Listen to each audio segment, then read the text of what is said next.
جیت گئیں اور اس جیت کے مقابلے میں ان کے مخالف نے انہیں بھری عدالت میں سب کے سامنے چاقو مار کے شہید کر دیا۔ یہ دن ان تمام مسلمان طالبات کی آواز ہے کہ جنہیں فرانس کے اندر باحجاب تعلیمی اداروں پہ آنے پر پابندی عائد کر دی گئی، سری لنکا میں مدارس میں اور باحجاب خواتین پہ پابندی عائد کر دی گئی، اور اسی طرح آپ سب جانتے ہیں کہ پوری عالمی دنیا میں مسلمان عورت کے حجاب پر جس حد تک ایک سخت ترین رویہ سامنے آتا ہے۔ ابھی حالیہ ہی دنوں میں کینیڈا کے اندر مسلمان خاندان کے اوپر تیز رفتار گاڑی چلا دی گئی۔ تو آج اس بات کی ضرورت ہے کہ جس طرح مذہب کی بنیادی حقوق و اقدار کے خلاف کوئی بھی قانون سازی جو ہے وہ کسی بھی انسانی تہذیب جو ہے نا اس کے منافی ہے، اسی طرح انسان کی مذہبی آزادی اور شعار اختیار کرنا اس کا اپنا فطری اور قانونی حق ہے۔ تو اس پر ہم سب باآواز ہیں اور ہم اس بات کا اظہار و عزم کرتے ہیں کہ حجاب ایک مسلمان عورت کا وقار ہے، اس کی پہچان ہے، اس کی تہذیب ہے، اور ہم سب اس کے امین ہیں۔ بہت شکریہ۔ اسی بات کو میں آگے بڑھاتی ہوں، اور عروبہ یہاں پر موجود ہیں، میں نے پہلے بھی ذکر کیا نوجوانوں کی نمائندہ ہیں۔ عروبہ، یہ جو آپ یونیورسٹی کے اندر تعلیم حاصل کر بھی رہی ہیں اور پڑھا بھی رہی ہیں، آپ کو کیا لگتا ہے کہ آج کے دور میں جو نوجوان ہے وہ معاشرے کو کیسے دیکھتا ہے، یا آپ نوجوانوں کے لیے معاشرے کو کیسے دیکھتی ہیں؟ اور یہ بات کثرت سے دہرائی جاتی ہے کہ پہلے معاشرہ ایسا نہیں تھا اور اب معاشرہ جو ہے وہ پستی کی طرف جا رہا ہے، آپ کتنا اتفاق کرتی ہیں اس بات سے؟ سب سے پہلے تو السلام علیکم۔ میں شکریہ کرنا چاہوں گی کہ آپ نے مجھے یہاں پر دعوت دی آنے کی۔ اچھا، جہاں تک سوال کا تعلق ہے معاشرے کے حوالے سے آپ نے پوچھا ہے، تو ایک بالکل ہی طالب علمانہ جواب دوں گی میں۔ مجھے لگتا ہے کہ اس سوال کے نا جواب کے دو پہلو ہیں۔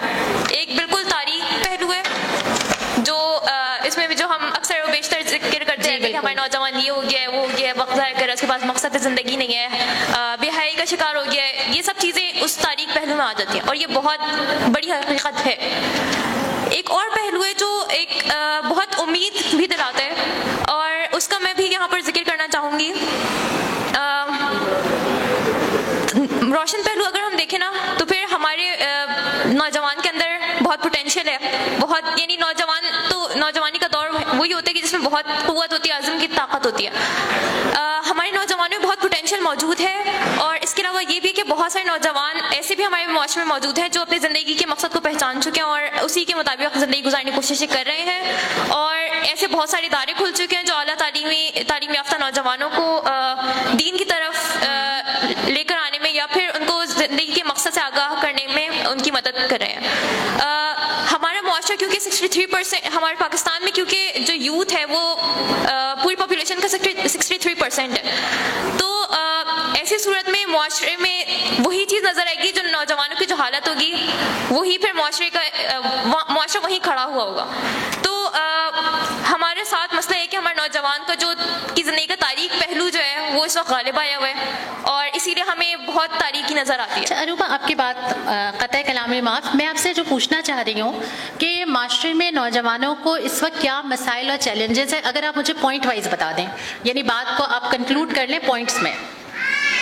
کنکلوڈ کیا جائے تو پھر 5 نکات میں بتانا چاہوں گی کہ پہلی چیز تو یہ کہ حق اور باطل کے درمیان جو واضح تمیز کی جو ہمارے پاس صلاحیت تھی، کنفیوژن کہہ رہے ہیں، کنفیوژن پیدا کر دی گئی ہے کہ اب سچائی اور برائی میں فرق کرنا مشکل ہو گیا بہت زیادہ ہمارے نوجوان کے لیے۔ دوسری چیز یہ کہ نالج کی بالکل والکینک ایرپشن ہوئی ہے ایسی کہ بے انتہا ہر طرح کی معلومات ہمارے معاشرے میں موجود ہیں، چاہے وہ میرے کام کی ہے یا نہیں ہے، لیکن ہمارے آج کے نوجوان کو ہر چیز کے بارے میں معلومات ہونی ضروری ہے، جو کہ ہمارا ایک، اگر ہم فزیولوجیکلی دیکھیں جو کہ میرا سبجیکٹ ہے، تو پھر وہ ہیومن مائنڈ کین ناٹ، یعنی ایک ساتھ اتنی ساری نالج کو نہیں برداشت کر سکتا۔ تیسری چیز یہ کہ ہمارے معاشرے میں نا پورا اس طرح کا بن گیا کہ برائی کی طرف دھکیلا جا رہا ہے۔ برائی کی طرف پہلے ایسا ہوتا تھا چل کے جانا پڑتا تھا، پرانے دور میں برائی کی طرف کوئی چل کے جاتا تھا، لیکن آج موبائل فونز کی صورت میں یا کچھ اور، یعنی بیسک چیز تو خیر موبائل ہی ہے، کہ اس کی صورت میں برائی ہمارے ہاتھ میں آ گئی ہے، تو برائی تک رسائی بہت آسان ہے اور نوجوان نہ چاہتے ہوئے اس کی طرف جاتے ہیں۔ چوتھی چیز اگر دیکھی جائے تو پھر اس کی کوئی ذاتی زندگی نہیں بچی ہے، پرائیویٹ لائف نہیں اس کی، وہ اپنی عرفان ذات جو ہوتا ہے وہ ایک آپ سیکلوژن میں آپ کرتے ہیں، آپ کو تنہائی میسر ہو، آپ اس میں سوچتے ہیں، غور فکر کرتے ہیں، اپنے آپ کو پہچانتے ہیں، وہ چیز ہمارے نوجوان سے چھن چکی ہے۔ ایک اور چیز ہے کہ پھر پانچویں چیز یہ ترجیحات بگڑ گئی ہیں ہماری ساری ترجیحات جو ہیں موت سے پہلے تک کی ہیں اور موت کے بعد اور یہ آخرت اور یہ چیز کہیں پیچھے چلی گئی تو پھر وہ اچھا، بڑی دلچسپ بات یہ ہے کہ ایک نوجوان ہی یہ بات کہہ رہا ہے کہ نوجوان کی ترجیحات اس وقت ڈسٹرب ہو چکی ہیں۔ جو نقشہ بھی عروبہ نے سامنے ہمارے رکھا، تو افشاں بہن آپ سے سوال کر لیتی ہوں، یہ جو عروبہ کہہ رہی ہے کہ معاشرہ برائی کی طرف ایک نوجوان کو دھکیل رہا ہے یا معاشرے میں جو ہے یہ تاریک پہلو تھوڑا سا زیادہ غالب آ گیا ہے، تو آپ بھی یہی سمجھتی ہیں کہ جو اخبارات، ٹاک شوز، جو روز کی آنے والی خبریں، اس سے ہمیں یہ اندازہ ہوتا ہے کہ اب معاشرہ اتنا بگڑ چکا ہے کہ کوئی عورت محفوظ نہیں ہے، وہ بے بس ہو چکی ہے، زندگی اس کے لیے تنگ ہو چکی ہے، معاشرہ انتہائی گراوٹ کی طرف جا چکا ہے، آپ معاشرے کو کیسے دیکھتی ہیں؟ سب سے پہلے تو میں شکریہ ادا کرنا چاہوں گی حلقہ خواتین جماعت اسلامی کراچی کا کہ اتنی پروقار یہ تقریب انہوں نے اس اہم موضوع پہ منعقد کی، اور بہت شکریہ کہ مجھے اس باوقار تقریب میں اظہار خیال کا موقع دیا۔ جو بات عروبہ بیٹی کہہ رہی ہے اسی بات کو میں آگے بڑھاؤں گی، اور آمنہ کے سوال میں خود سوال پوشیدہ ہے کہ معاشرہ برائی کی طرف بڑھ رہا ہے یا معاشرے کو برائی کی طرف دھکیلا جا رہا ہے۔ معاشرے میں جتنی بھی برائی ہے، دنیا میں ایسا کوئی سماج نہیں ہے، اللہ کے نبی علیہ الصلوۃ والسلام آپ پہ لاکھوں درود و سلام، اس وقت سے آج تک کی تاریخ میں کوئی سماج ایسا نہیں ہوگا جو برائی سے کلیتاً پاک ہو۔ کوئی سماج، کوئی محلہ، کوئی گھر ہم نہیں کہہ سکتے کہ برائی سے 100% پاک ہے، لیکن سماج میں جو بھی برائی ہے اس برائی کو اتنا ہائی لائٹ کرنا کہ ہمارا موضوعی وہ برائی بن جائے، تو برائی جتنی ہے اس کو اس سے کئی گنا زیادہ ہائی لائٹ کر کے ہمارے ذہنوں کو پراگندہ کرنا۔ چلے اگر اس برائی کو ہائی لائٹ کرنے سے ان مسائل کا حل ملتا تو ہم کہتے ہیں اور ہائی لائٹ کیجئے، یہ تو مسائل حل ہوتے چلے جا رہے ہیں۔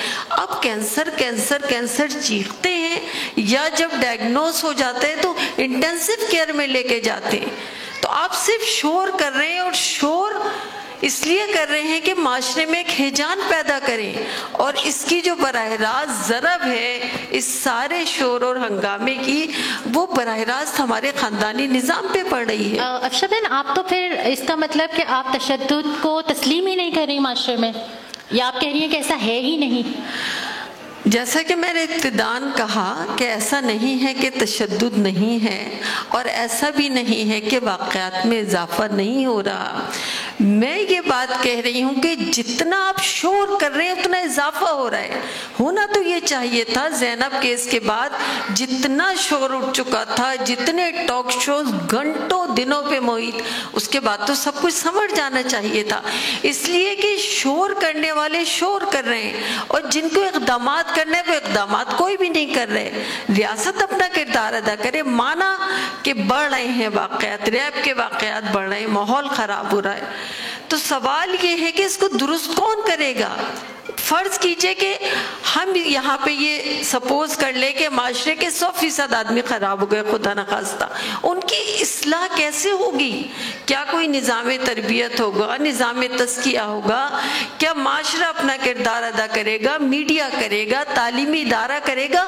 کوئی تو بڑھ کے، اگر سماج کے مرد کی یہ نفسیات بن رہی ہے اس کو کیسے روکا جائے گا؟ اس کیسے کا جواب کس کے پاس ہے؟ کہ ان واقعات کو میڈیا پہ ہائی لائٹ کرنا۔ آپ دیکھیے، مغرب تو چھوڑیے، خود انڈیا تک میں جو وکٹم عورت ہوتی ہے، بین ہوتا ہے کہ اس کو کہیں پہ بھی دکھایا نہیں جائے گا. ہمارے یہاں آپ دیکھیں ان کو ہیرو بنا کے پیش کر دیا جاتا ہے. سارا چینل راتوں رات دوڑ پڑتا ہے اس خاتون کے انٹرویو لینے کے لیے. کیا پیغام آپ کچی ذہنوں کو دے رہے ہیں؟ کیا پیغام ہماری بچیوں کو جا رہا ہے؟ کیا پیغام ساری دنیا کو ہم سے جا رہا ہے کہ ہم کیسا معاشرہ ہے؟ ہونا یہ چاہیے جو خرابی ہے، جو بیماری ہے، ڈائگنوز ہونے کے بعد اس کے علاج کی فکر ہوتی ہے کہ ہم سارے مل کے کہیں کہ بس دیکھیے سن فلاں میں یہ واقعات ہوئے تھے، اب بتدریج ان میں کمی آ رہی ہے. جتنا آپ شور میڈیا ڈالتے ہیں اتنا ان واقعات میں، اور ہم اور آپ یہ باشعور ایمان بہت اچھی طرح جانتے ہیں یہ بہت چھوٹی سی بات نہیں ہے، بہت سادہ سی بات نہیں ہے، کسی چینل کی ریٹنگ کا سوال نہیں ہے. اس کے پیچھے کس کے ایجنڈے ہیں؟ اس ساری فضا کو بنا کے کون اپنے مفادات حاصل کر رہا ہے؟ اگر میں اور آپ نہیں جانتے تو شاید کوئی بھی نہیں جانے گا. بہت اہم بات آپ نے کی کہ ہمیں ڈائگنوز کرنا ہوگا، حل نکالنا ہوگا، اور اسی لیے ہم یہاں پر موجود ہیں کہ ہم کوئی حل لے کر یہاں سے جائیں. ہماری ایک اور مہمان نے ہمیں جوائن کیا ہے اس وقت ہمارے ساتھ. میں شکر گزار ہوں رخشندہ منیب صاحبہ ہیں جو کہ ناظمہ صوبہ سندھ جماعت اسلامی پاکستان ہیں. اس کے ساتھ ساتھ یہ تدریس سے وابستہ ہیں، اور ایک تعارف یہ بھی ہے کہ جب کراچی روشنیوں کا شہر ہوا کرتا تھا، جب کراچی میں ترقیاتی کام ہوا کرتے تھے، یہ سٹی کونسلر کراچی بھی رہی ہیں. رخشندہ صاحبہ چونکہ آپ نے ابھی ہمیں جوائن کیا ہے تو میں اس بات کو آپ ہی کی طرف لے جاتی ہوں. افشا صاحبہ نے ذکر کیا تربیت کا، اور ایک لفظ انہوں نے شاید تھوڑا سا ایسا کہا جو کم سننے میں آتا ہے، اور وہ لفظ تھا مردوں کی تربیت کا.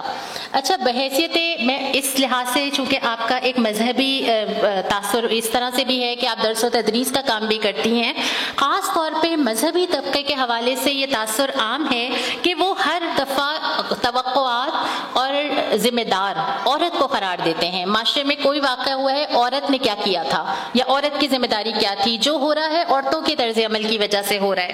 جبکہ افشا بہن یہ کہتی ہیں کہ مرد کی تربیت.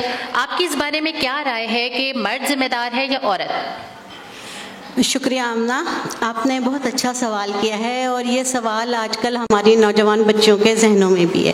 اصل میں اس بات کو سمجھنے کی ضرورت ہے کہ اسلام کا جو نظام معاشرت ہے وہ حیا اور حجاب کے مجموعے احکام کا نام ہے.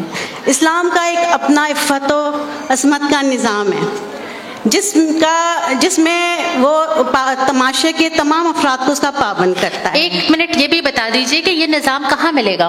یہ نظام اسلام میں ملے، قرآن و سنت سے ملے گا. ٹھیک جی. تو یہ جو عفت و عصمت کا نظام ہے جو معاشرے کے تمام افراد کے لیے ہے، اس میں مرد اور عورت دونوں کی ذمہ داری ہے اس کے تحفظ کی، اور اس کے لیے ان کی جواب دہی بھی ہے.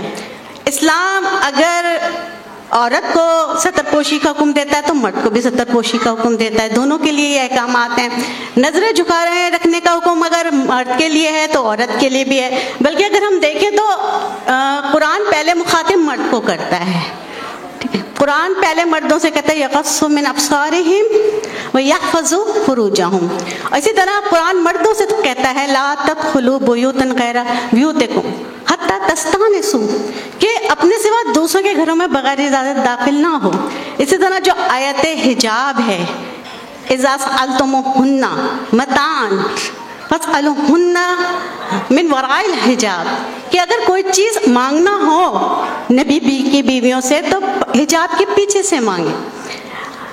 تو یہ آیت حجاب، لیکن عورتوں کا جو اللہ تعالیٰ نے اس کو قیمتی بنایا ہے، عورتوں کو پرکشش بنایا ہے، جو ان کی نزاکت ہے، اس کے حوالے سے ان کے لیے ان کو کچھ اور ضابطوں کے مزید ضابطوں کا پابند بنایا ہے. یعنی ان کے لیے ستر پوشی کے جو حدود ہیں وہ مردوں سے مختلف ہیں. ان کو سنگار کر کے صرف محرم کے آگے آنے کا حکم دیا گیا ہے. ساتھ ساتھ یہ ہے کہ جب وہ باہر نکلیں تو اپنی اوڑھنیوں سے اپنے چہروں کو ڈھانپ لیں. تو یہ جو حجاب ہے یہ مرد کا شعار ہے، تو مسلمان عورت کی پہچان اور حفاظتی حصار ہے. اگر مرد ان ضابطوں کو توڑتا ہے اور اللہ کے حکم سے روگردانی کرتا ہے، کوئی فحش کام کرتا ہے، الیگل ریلیشن قائم کرتا ہے، وہ غیر خواتین کو ہراساں کرتا ہے یا ان کے ساتھ زیادتی کا مرتکب ہوتا ہے، تو معاشرے میں فساد برپا ہوتا ہے، وہ عبرتناک سزا کا مستحق ہے. اسی طرح کوئی عورت نامناسب لباس میں بے حجاب ہو کر باہر نکلتی ہے تو وہ بھی اپنا حفاظتی حصار توڑتی ہے۔ اس کے ساتھ ساتھ اگر میں یہ کہوں تو آمنہ غلط نہیں ہوگا، وہ اس کا یہ طرز عمل باحجاب عورتوں کو بھی غیر محفوظ کر دیتا ہے۔ تو حجاب تہذیب ہے اور اسلام عورت اور مرد دونوں سے مہذب ہونے کا مطالبہ کرتا ہے اور انہیں اس کی جواب دہی کرنی ہوگی۔ اچھا، آپ کی بات سمجھ تو ہمیں یوں آ رہی ہے کہ آپ کہہ رہی ہیں کہ ذمہ داری ہر فرد کی ہے، لیکن اس کے ساتھ ساتھ آپ نے یہ بات بھی کی کہ ایک اگر اسلامی معاشرہ ہو تو عورت زیادہ محفوظ ہوگی۔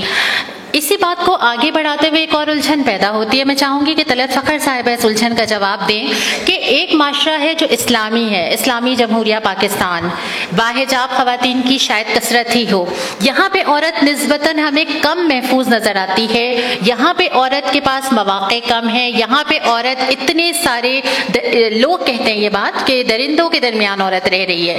اس کی بنسبت جس تحفظ کی ہم یہاں بات کر رہے ہیں وہ تو مغربی معاشرے میں، وہاں پہ عورت کے پاس قانون بھی ہے، مواقع بھی ہیں، تحفظ بھی ہے، مساوات بھی ہے۔ تو یہ تو بظاہر تو یہ تضاد ہی لگ رہا ہے۔ آپ کیا کہیں گی اس بارے میں؟ جی بالکل آمنہ، آپ کا سب سے پہلے تو آپ کا بہت شکریہ کہ آپ نے اس پر وقار تقریب میں مجھے انوائٹ کیا، اور میں بڑی ایکسائٹیڈ بھی ہو رہی ہوں۔ یہاں ماشاءاللہ ہاؤس فل ہے اور شہر کراچی کی خواتین جو ہیں یہاں موجود ہیں اس موضوع پر۔ آپ سب کو بہت مبارک ہو آج کے اس ایونٹ پہ۔ آپ کا سوال اس لحاظ سے واقعی بہت اہمیت کا حامل ہے کہ جب ہم اسلام کا ضابطہ اخلاق سمجھ رہے ہوتے ہیں تو یہ کوئسچن ہمارے پاس ضرور آتا ہے کہ آیا ویسٹ میں جو ہے وہ اتنا ساؤنڈ انوائرمنٹ ہے تو آیا یہ کیسے ہے؟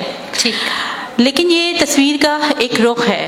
ہمیں بظاہر یہ نظر آتا ہے کہ وہاں سب کو ان کے یکساں حقوق حاصل ہیں، لیکن اگر ہم تصویر کا دوسرا رخ دیکھیں تو ہم نہیں کہتے بلکہ وہاں کے اسٹیٹسٹکس کچھ اور ہیں، اور میں اور آپ اس کو بآسانی گوگل کر کے بھی دیکھ سکتے ہیں۔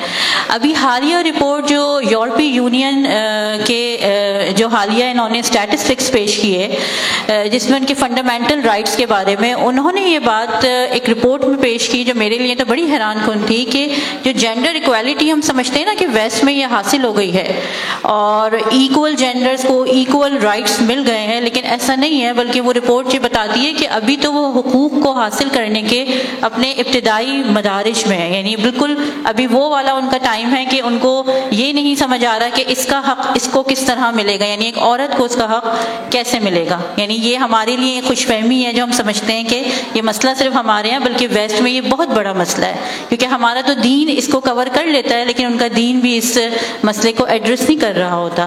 اس کے علاوہ جینڈر ایکویلٹی کے کچھ اعداد و شمار جو اور بھی جا کے حیرت انگیز ثابت ہوتے ہیں وہ یہ کہ یہاں ہمیں لگتا ہے کہ ہمارے پاس وہ اپورچونٹی نہیں ہے کہ خواتین اب اگر تعلیم حاصل کر چکی ہیں تو وہ جابس پر جائیں، ہے نا، اگر جابس پہ جاتی ہیں تو انہیں وہ حقوق حاصل نہیں ہوتے۔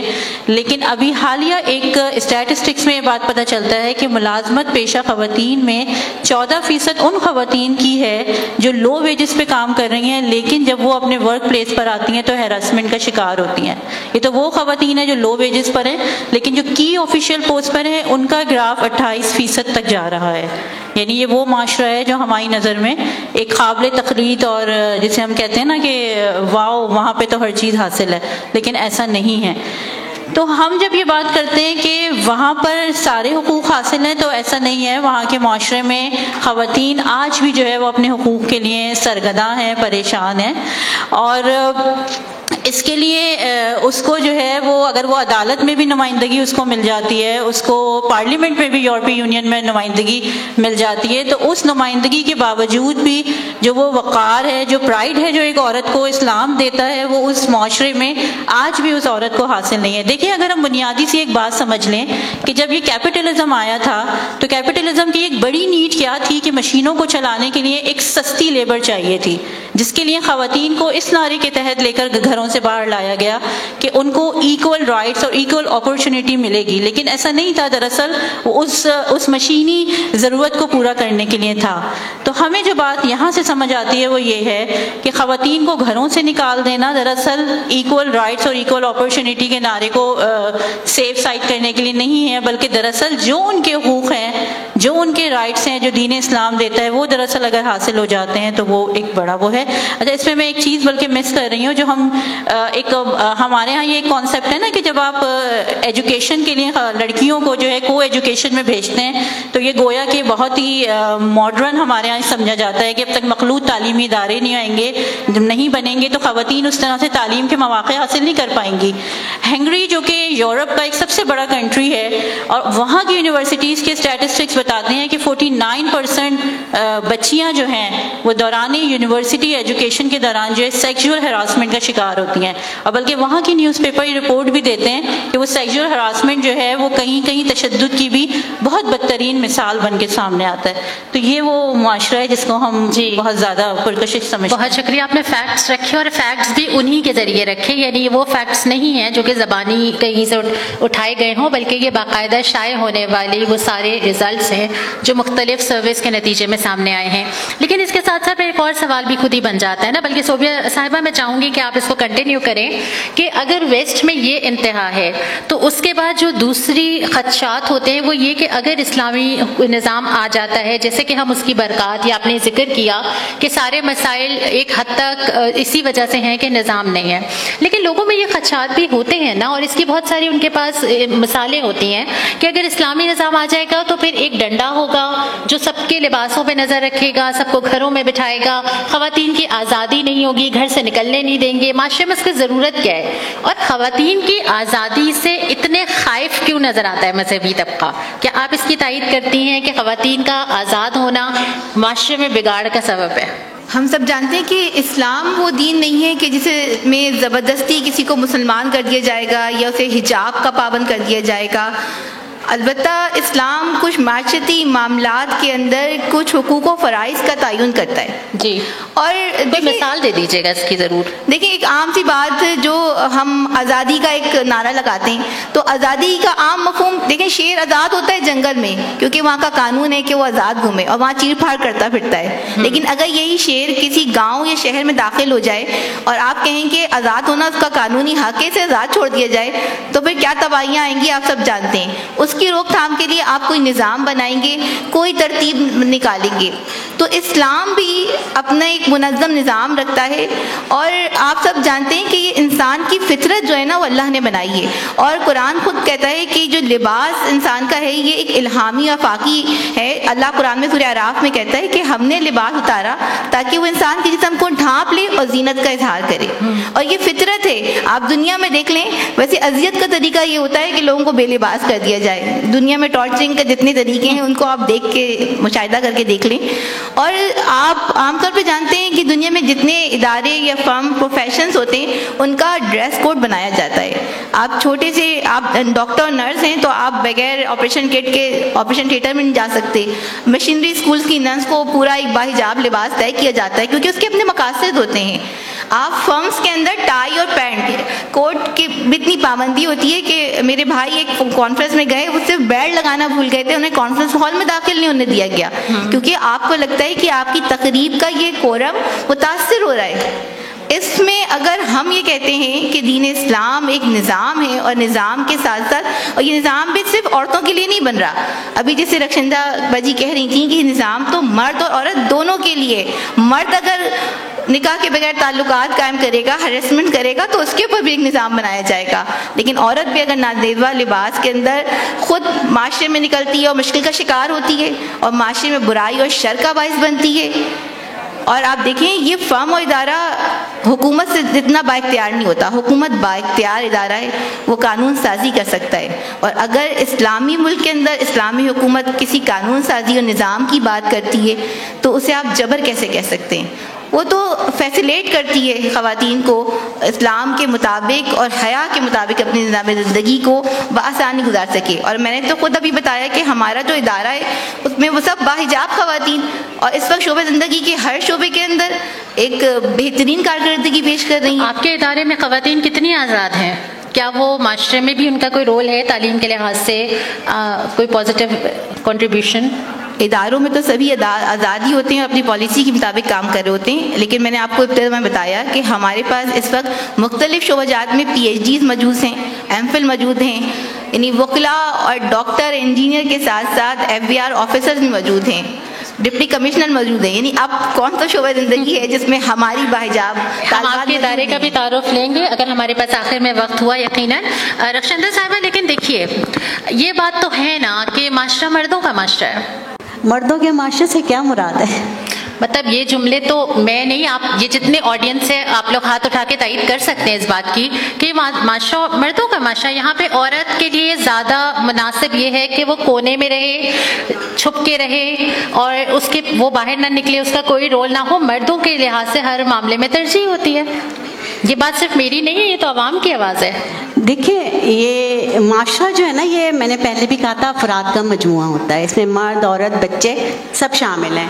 اور اسلام نے معاشرے کے ہر فرد کے لیے حقوق و فرائض کا تعین کر دیا ہے. پھر یہ جملہ کہاں سے آیا ہے کہ معاشرہ مردوں نے بتا یہ اصل میں ہم جو قیام پاکستان سے قبل ایک طرز معاشرت میں رہے ہیں جہاں جو ہے بیٹی کی، لڑکی، عورت کی کوئی حیثیت نہیں تھی، اور ابھی بھی وہاں بیٹی دنیا میں آنے سے پہلے ختم کر دی جاتی ہے اور شوہر کے مرنے پہ عورت ستی کر دی جاتی ہے. جائیداد میں اور وراثت میں حصے کا کوئی تصور نہیں ہے. تو ہم بھی ان کے ساتھ رہ کے اس اینالائسس پروپیگنڈے کا شکار ہو گئے کہ یہ ایک مردوں کا معاشرہ ہے. جبکہ ہم دیکھیں تو اسلام میں نے عورت اور مرد بلکہ معاشرے کے ہر فرد کے لیے حقوق و فرائض کا تعین کر دیا ہے جس کی اس کو جواب دہی بھی کرنی ہے اور جزا اور سزا بھی ہے. الحمدللہ ہمارے معاشرے میں عورت کی عزت ہے، احترام ہے. اور دیکھیں آپ سب دیکھتے ہیں ماؤں کا ایک مقام ہے معاشرے میں. بیٹیوں اور بہنوں کے لاڈ اٹھائے جاتے ہیں، بلکہ اکثر خاندان کے اور گھروں کے معاملات جو ہے نا بیویوں کے ہاتھوں میں ہوتے ہیں. اور یہ لیکن میں آپ کو یہاں پہ روکوں گی. آپ وہ تجربہ بتائیے جو آپ اندرون سندھ دیکھتی ہیں. یہ تو شاید ایک شہر اور کچھ تعلیمی لحاظ سے ہوگا. ہاں میں یہی کہہ رہی ہوں آمنہ، یہ میں صرف پڑھے لکھے معاشرے یا شہری آبادی کی اس کی بات نہیں کر رہی ہوں. میرا تعلق کیونکہ اندرون سندھ سے ہے اور میرے تقریباً تمام اضلاع گاؤں گھوٹوں میں میں جاتی ہوں.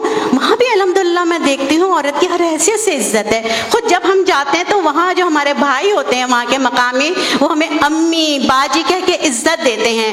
اور جو اصل میں بات یہ ہے کہ جہاں جہالت ہے، جہاں دین سے دوری ہے، جہاں اسلامی احکامات سے آگہی نہیں، شعور نہیں، احساس جواب دہی نہیں، وہ چاہے پڑھے لکھے ہوں، چاہے وہ شہر کے ہوں، چاہے وہ گاؤں کے ہوں، وہاں عورت کا ہر حیثیت سے اور ہر طرح سے استحصال ہوتا ہے. اور ساتھ ساتھ یہ کہ وہ تشدد اور زیادتی کا شکار بھی ہوتی ہے.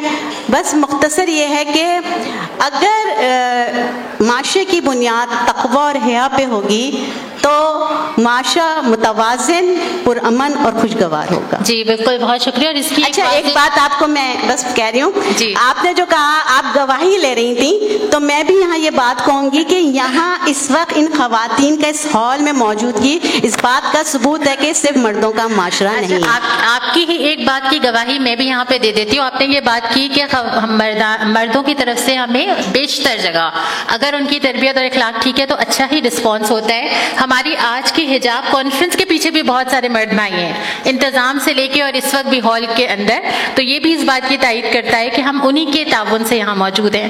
اچھا اس بات کو بس ہم چونکہ جلدی چلیں گے آگے. جو اگلا سوال میں کرنا چاہتی ہوں وہ مثالی معاشرے کے لحاظ سے افشاں بہن آپ سے کر رہی ہوں.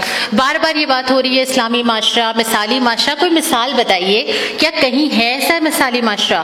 ہے تو دکھا دیجئے، نہیں ہے تو کیوں نہیں ہے یہ بتا دیجئے. اچھا آمنہ، یہاں پہ یہ سوال پیدا ہوتا ہے کہ آپ مثالی معاشرہ کسے کہتے ہیں؟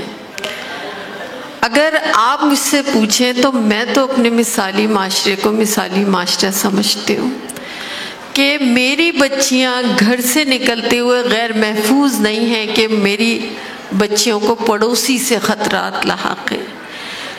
آپ کی میری بچیاں خاندانی تقریبات میں اس لیے نہیں جاتی کہ ان پر ان کے کزنز بری نظر رکھتے ہیں. ہم اپنی بچیوں کو تعلیمی اداروں میں خدا نخواستہ نہیں بھیجتے کہ ہمیں خوف ہوتا ہے کہ راستے میں ان کی عزتوں کو خطرات لاحق ہیں.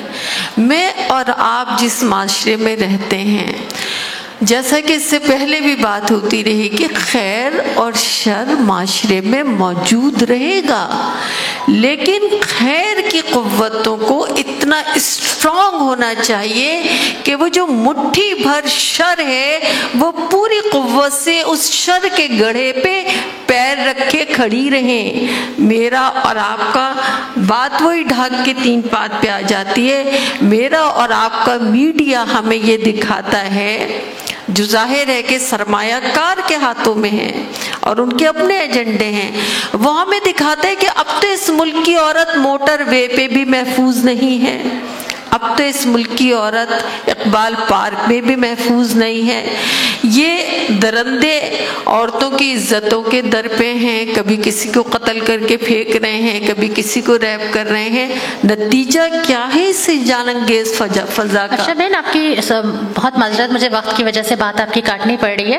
اصل جواب میں یہ چاہ رہی ہوں کہ اسلامی معاشرے کی طرف پیش رفت کے لیے کیا کریں یا کیا ہونا چاہیے؟ دیکھیں, اسلامی معاشرے کی طرف پیش رفت کے لیے جو اسلامی اصول ہیں, جو اسلامی ضابطے ہیں, جو حکومت کے کرنے کے کام ہیں, جو ریاست کے کرنے کے کام ہیں. اب اگر منشیات کا استعمال بڑھ رہا ہے تعلیمی اداروں میں تو میں اور آپ ٹاک شو کرتے رہیں, ٹی وی والے ٹاک شو کرتے رہیں, مارننگ شو کرتے رہیں. منشیات ختم کیسے ہوگی؟ تو یہ اسلامی معاشرہ جہاں حکومت کی ذمہ داری, جہاں تعلیمی ادارے کی ذمہ داری, جہاں ماہرین سماجیات اور عمرانیات کی ذمہ داری, وہاں خاندان کی بھی ذمہ داری. کہ جب ہم کہتے ہیں کہ میں اپنی بچی کو کراٹے سکھاؤں گی کہ اس کی عزت محفوظ نہیں ہے, میں یہ کیوں نہیں کہتی کہ میں اپنے بچے کو غض بصر کے احکامات بتاؤں گی؟ کہ اگر ہمارے مرد ہمارے محافظ ہیں, عورتوں کے حقوق میں آپ اضافہ کرتے چلے جائیں, قانون سازی کرتے چلے جائیں. جتنی اقوام متحدہ قانون سازی کر رہی ہے, 33% عورتیں آپ نے پارلیمنٹ میں بٹھا دی. اب آپ کہتے ہیں 70% عورت ہو, اچھا 100% بھی عورتیں ہوں تو قانون سازی کہاں ہے؟ اور کیا اللہ کے نبی علیہ الصلوۃ والسلام کا بپا کردہ معاشرہ کوئی لاٹھی کے زور پہ تھا, کوئی کوتوالی تھی؟ بہت شکریہ افشاں صاحبہ, آپ کی بات بہت اہم تھی تو اس لیے میں چاہ رہی تھی کہ ہم اس ٹاپک پہ ضرور آگے چلیں. آپ نے بات کی قانون کے حوالے سے, کیونکہ اب ہم سمیٹنے بھی جا رہے ہیں اپنے اس ٹاک شو کو. طلعت صاحبہ جو انہوں نے کہا کہ قانون کو کردار ادا کرنا چاہیے, جب قانون کردار ادا کرنے پہ آتا ہے, وہ وومن پروٹیکشن بل لے کر آتا ہے, وہ اپنی ذمہ داری ہی سمجھ کے لا رہا ہے نا, تو آپ پھر وہاں پہ کیوں مخالفت کرتے ہیں اس قانون کی؟ کرنے دیں اس کو کردار ادا اور سپورٹ کریں اس کو اس بل میں. میرا خیال ہے آپ یہاں پہ پروٹیکشن بل سے مراد وہ جو ابھی حالیہ ڈومیسٹک وائلنس بل کی بات ارشد کرنا چاہ رہی ہیں. مجھے لگتا ہے یہ سوال تو آپ کو رخشدنا منیب صاحبہ سے کرنا چاہیے تھا, تاکہ وہ آپ کو بتا دیں کہ سندھ میں اگر یہ ڈومیسٹک وائلنس بل پہ امپلیمنٹ کیا جاتا تو ہمارے ملک میں کیا افراتفری کا عالم ہوتا ہے. اس وقت میں آپ کی رائے بھی کی ہے. جی مجھے لگتا ہے کہ یہاں تھوڑا سا میں کریکشن کر دوں کہ جماعت اسلامی نے ہمیشہ جہاں پہ قوانین بننے کی بات آئی اور قوانین پر امپلیمنٹیشن کی بات آئی تو الحمدللہ وہ تمام قوانین جو نظریہ پاکستان کے تحفظ کے لیے ہوں اس پر ہمیشہ ساتھ دیا گیا نا.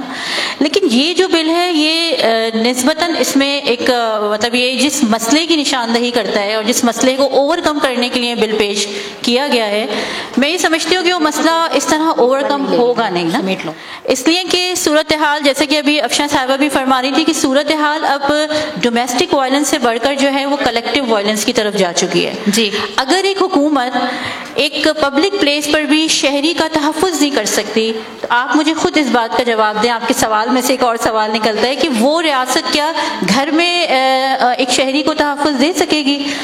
اور مزید میں تو سمجھتی ہوں کہ اگر اس کی امپلیمنٹیشن کے ہم اسٹیپس پر بھی بات کر لیں جی تو سب سے پہلے اگر کوئی واقعہ رونما ہوتا ہے خدا نخواستہ تو وہ سب سے پہلے کہاں رپورٹ ہوگا؟ پولیس میں رپورٹ ہوگا. اور میں اور آپ اچھی طرح جانتے ہیں کہ ہمارے یہاں پولیس کے ادارے کی کیا ریپوٹیشن ہے. یعنی میں نہیں سمجھتی کہ ایک عزت دار شہری جو ہے وہ پولیس میں جاتے ہوئے گھبراتا نہ ہو, نہ کہ ایک عورت جائے گی پولیس کے ادارے میں. یعنی یہ اتنا بڑا ایک ڈیزاسٹر ہے کہ اگر ایک واقعہ رونما ہو جاتا ہے تو وہ جائے کہاں؟ جیسے آپ کی بات سے مجھے لگ رہا ہے کہ اس وقت شاید کوئی خاتون ایسی نہیں ہوگی جس نے اس شہر میں موبائل نہ چھنا ہو, اور شاید شاذ ہی کوئی خاتون ہوگی جو اس کے بعد پولیس اسٹیشن گئی ہو. یعنی اب تو یہ کوشچن ہوتا ہے کہ اچھا پہلی دفعہ تمہارے ساتھ یہ ہوا ہے اسنیچنگ, اچھا پہلے بھی ہو چکے, نہیں یہ اب ہمارے یہاں کی ڈسکشن ہو گئے. لیکن حکومت کو تو اپنا رول کرنا ہی چاہیے نا. حکومت قانون نہ بنائے تو کیا کرے؟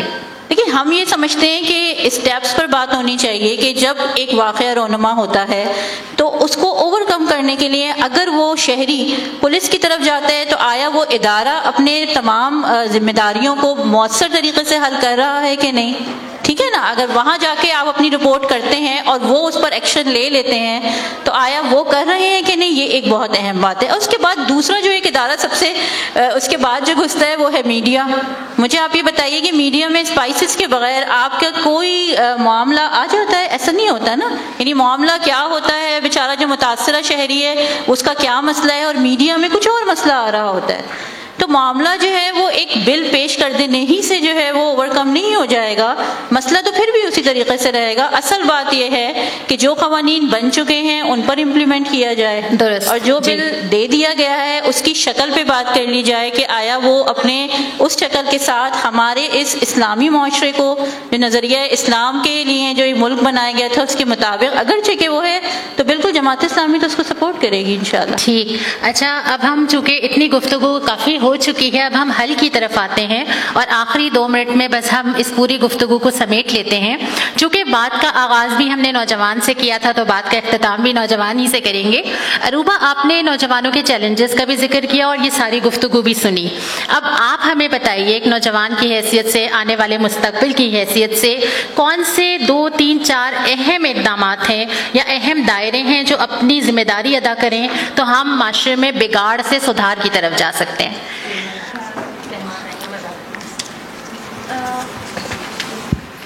اگر ہم سدھار کرنا واقعی میں سیریس ہے اس حوالے سے تو 3 چیز. ہم سیریس ہیں اس لیے ہم آپ کی بات سن رہے ہیں یہاں پہ بیٹھ کے. 3 فیکٹرز ہیں. ایک تو سب سے پہلا تو ہمارا فیکٹر والدین ہی ہے. ہمارا گھر ہے, یہ ہمارا تربیت گاہ ہے پہلی. سیکنڈ چیز ہمارا تعلیمی ادارہ اور استاد, تعلیمی ادارے, اور تیسری چیز صحبت, کمپنی. یہ 3 چیزیں اگر ہم اپنے نوجوان کو کے لیے اس طرح, یعنی اگر یہ تینوں چیزیں اچھی طرح سے اپنی ذمہ داری کو ادا کریں تو انشاءاللہ تعالیٰ بہت سارے مسائل ہمارے حل ہو سکتے ہیں. اور بس ایک چیز اگر ہم پیدا کر دیں اپنے نوجوان کے اندر, نوجوان کے ہم میں سے ہر فرد اپنے اندر پیدا کر لے اللہ کا دھیان. ہمارے سر کہتے تھے کہ بس اللہ کا دھیان آپ کسی کے اندر پیدا کر دیں, اس کے بعد پھر وہ خود ہی اپنے راستے نکالتا چلا جائے گا, وہ خود ہی اپنے مقصد زندگی پہچان کی کوشش کرنا شروع کر دے گا. تو بس یہی پہ بات. ٹھیک. آپ سب نے ہمارے مہمانان کی یہ گفتگو سنی ہے اور ان کی باتوں سے جو کنکلوژن شاید میں آپ کے سامنے رکھ دوں کہ جو خلاصہ نکلتا ہے, جو مجھے بھی سمجھ آیا اور آپ کو بھی سمجھ آیا ہوگا کہ جب حجاب کی بات کوئی بھی مہمان یہاں پہ کر رہا تھا اس کے سامنے صرف حجاب نہیں تھا, اس کے سامنے پوری حجاب کی تہذیب تھی. ہر وہ مہمان جو یہاں پہ بات کر رہا تھا وہ یہ بات نہیں کر رہا تھا کہ چہرہ ڈھانپنا, اسکارف کا رنگ, اسکارف کا انداز, اس کا پہن لینا یا نہ پہن لینا, بلکہ وہ یہ بات کر رہا تھا کہ جب ہم حجاب کا پیغام لے کر اٹھتے ہیں تو اس کا مقصد یہ ہوتا ہے کہ وہ پوری تہذیب بہتر کی جائے. تو ہمارا جو عنوان ہے بات یہ ہے, اس میں ہم نے بہت ساری باتیں کی لیکن جو خلاصہ نکلا وہ یہ تھا کہ بات یہ ہے کہ یہ پورے تہذیبی اثرات ہیں. ان اثرات میں والدین کا کردار ہے, اساتذہ کا کردار ہے, تعلیمی اداروں کا اور نصاب کا کردار ہے, قانون کا کردار ہے, حکومت, معاشرہ اور ریاست کا بھی کردار ہے, اور یہ سارے کردار ایک دوسرے سے جڑے ہوئے ہیں. بات یہ بھی ہے کہ ان میں سے اگر کوئی اپنی ذمہ داری ادا نہیں کرتا تو اس کا لازمی نتیجہ ایسا ہی نکلنا تھا جو ہم دیکھ رہے ہیں. بات یہ بھی ہے کہ ان کرداروں کو جب بہتر کیا جائے گا تہذیب اور معاشرہ بہتر ہونا شروع ہو جائے گا. ان سب کے نزدیک بات یہ بھی ہے کہ تہذیب کے اثرات انسان کے عمل پر ہوتے ہیں اور تہذیب کی بنیاد انسان کی فکر پر ہوتی ہے. تو ہم نے اگر اپنی نئی نسل کو صحیح فکر, صحیح سوچ, صحیح تربیت نہ دی تو یہ انتشار کا شکار ہو جائے گی جس کے اثرات ہماری تہذیب اور ہمارے معاشرے پر بھی ہوں گے. اور اہم بات یہ ہے کہ جو شاخسانے ہمیں آج نظر آ رہے ہیں ابھی بھی ہمارے پاس وقت ہے. وقت یہ ہے کہ ہم سنبھلیں, اپنی تہذیب کو پہچانیں, اس پہ اعتماد قائم کریں, اس کو لے کر اٹھیں اور کسی اور تہذیب سے متاثر نہ ہو، معاشرے کو اپنی خوبصورت اور پاکیزہ تہذیب سے سنبھال لیں۔ اور آخر میں سب سے اہم بات یہ ہے کہ امن، فلاح، سکون، پاکیزگی، تحفظ، یہ ساری چیزیں اللہ رب العالمین کے دیے گئے مکمل نظام میں ہے۔ اس بات کے بعد اب کوئی اور بات نہیں، لہٰذا اسی بات پر ہم اپنی بات کو ختم کرتے ہیں۔ میں بہت شکر گزار ہوں آپ تمام مہمانان کی کہ آپ نے وقت دیا، وقت کا خیال رکھا اور اپنی بات مؤثر طریقے سے رکھی، اور میں شکر گزار ہوں تمام سامعین کی کہ آپ نے بھی اس بات کو بہت تسلی اور سکون کے ساتھ سمجھا، اور یقیناً آپ معاشرے میں یہ بات لے کر اٹھیں گے۔ آپ سب کا بہت بہت شکریہ۔ کرے مسلم کی ہے پہچان، شناخت ہے حجاب، حجاب میں حیات، حجاب میں حیات، تاریخ ہے حجاب، تاریخ